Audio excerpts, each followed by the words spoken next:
Everyone talks about making money in real estate, but what almost nobody explains clearly is how that money is actually made, because real estate isn't one game, it's three very different games: buy and hold, flipping, and Airbnb. Each one makes money in a completely different way. Each one fits a completely different personality, and choosing the wrong one for you can cost years of time and thousands of dollars. So let's break them down, clearly, simply, and honestly. First, buy and hold. Buy and hold is the long game of real estate. You buy a property, rent it out to a long-term tenant, and hold it for years, sometimes decades. This strategy is built on patience.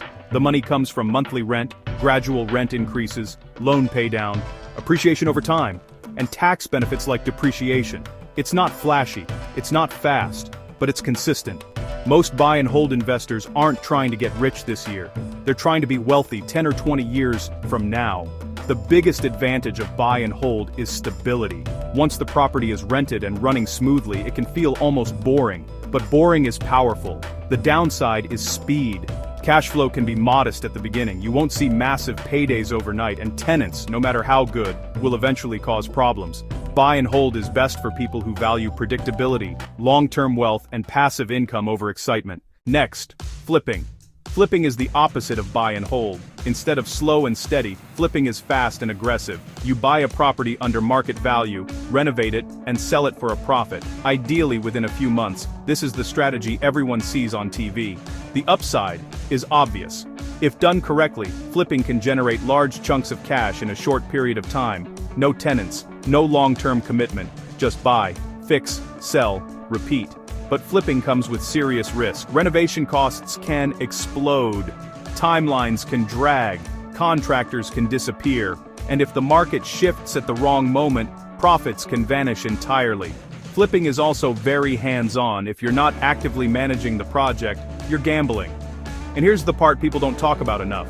Flipping does not build long-term income. Once the house sells, the money stops.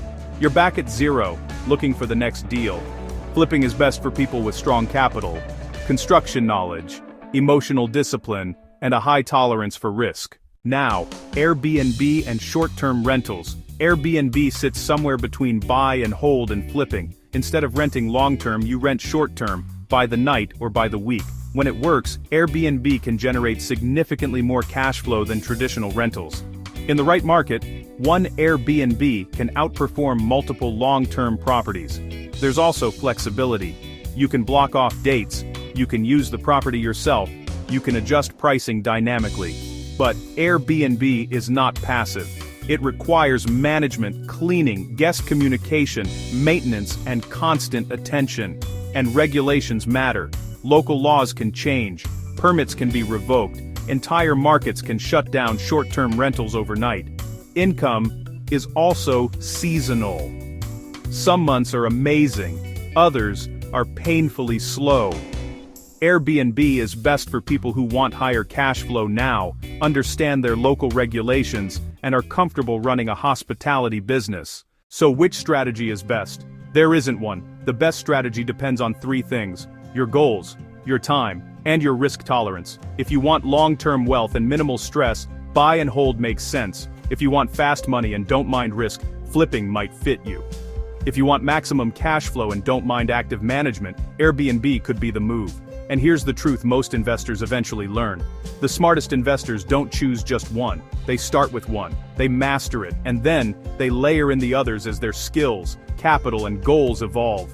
Buy and hold builds the foundation. Flipping creates capital. Airbnb accelerates cash flow. Real estate isn't about choosing the trendiest strategy. It's about choosing the right one for where you are right now. Because the goal isn't to look like an investor. The goal is to build a life that actually works. And once you understand that, real estate stops being confusing and starts being strategic.